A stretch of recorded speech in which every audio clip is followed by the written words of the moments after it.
Scott, thank you. And Larry Culp, thanks for being with us today as you do wrap up the presentations from Investor Day this morning. I want to jump right into it. Reiterated guidance for 2022. I mean, we've seen so many macro uncertainties, whether it's supply chain, whether it's inflation, whether it's geopolitics. What gives you confidence to maintain that?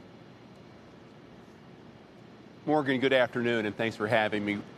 We've had a great day so far with nearly 50 investors with us here in Greenville, South Carolina. We did reaffirm our guidance for the full year, the guidance we issued in late January. Our confidence is really born, Morgan, of the fact that this team is a resilient team. We've got a lot of momentum, both in terms of our core operations. We've got investors out right now visiting 2 of our plants to see our lean transformation in action. And by the same token, we've got tremendous tailwinds in a number of our businesses, particularly in aviation, where we increased our outlook for our aftermarket business this year. We know we've got supply chain issues to work through in healthcare, but we're doing that.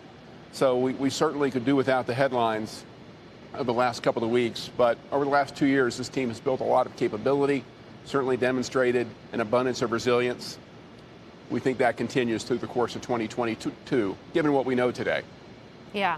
And I want to dig into that a little bit more, but first, given the fact that we have had these headlines in the last couple of weeks, this conflict that's playing out in Eastern Europe right now, how is it impacting the GE portfolio? Since in addition to having operations in the region, and I know some of those operations in Russia specifically were frozen or halted earlier this week by the company, on the one hand, you have a very significant defense book. On the other hand, you also have this commercial aviation business that could potentially be impacted by supply availability or high fuel prices. How are you navigating that?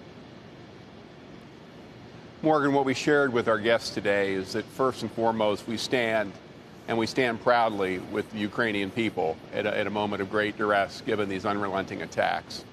We also underscored the importance of the safety of our team, both in Ukraine and in Russia and throughout the region. We're doing all we can to support them.